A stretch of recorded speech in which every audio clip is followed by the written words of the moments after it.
Isang mapagpalang araw po sa inyo. Babalikan lang po natin yung panaginip ko, panaginip ng aking anak na lalaki, at panaginip ng aking anak na babae. Bali gagawan natin ng video kasi nung nakaraan video, tinranslate po natin sa English, pero okay lang kahit medyo English barok, at least naunawaan ng mga taga-ibang bansa. Pero ngayon, nasa wikang Tagalog po. Okay, simulan na po natin. Nanaginip po yung anak ko na lalaki na bumababa daw si Lord Jesus Christ. Habang bumababa siya, nasa likod niya yung mga anghel,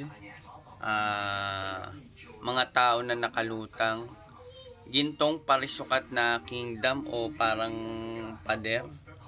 At nandun din daw si John, Peter at saka si James.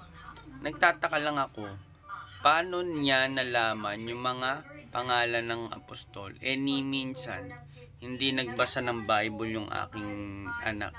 Lalo, nung time na yon 10 years old pa siya. Kaya yun ang pinagtataka ko. Tapos, meron din daw mahabang lamesa at may iba't ibang prutas. Tapos yung lamesa halos ginto. Tapos pati yung mga upuan. Tapos masayang masaya daw yung mga tao. Tapos sabi niya sa akin, Daddy, parang totoo at parang malapit na siya dumating. Yun ang panaginip ng second coming ng aking anak. Sumunod naman yung panaginip naman ng aking anak na babae, na noong time na yon siguro 8 years old yata siya. Bali, nanaginip yung anak ko na babae na nandun daw kami sa langit, tapos magkakasama kami ng aking yumaong ama. Tapos yung itsura daw namin doon talagang napakaganda. Halos parang mga Amerikano na matatangkad, mapuputi, paya, tapos yung buhok natin medyo maganda rin, parang kulay brown. Halos talagang perfecto tayo doon. Tapos nakita din daw niya yung ibang mga kamag-anak, mga kakilala na nandun din sa langit. Ibig sabihin pala guys, pagdating natin sa langit, magkakakilala pa rin tayo.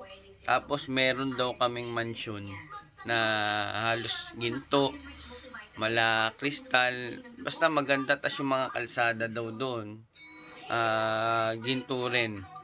Tapos umiinom daw kami ng alak na parang pero hindi yung alak dito na tulad ng Emperador Alfonso, yung parang ubas pero pinipisa siya. Yun yung iniinom natin, na kainuman natin doon si Lord Jesus Christ.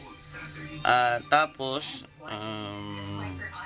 nakita din niya yung kapatid ko doon na lalaki, kasi yung kapatid ko maitim, tapos mataba, tapos may mga sugat, may mga peklat dito, ang dami kasi na-aksidente yun. Pagdating sa langit, wala na.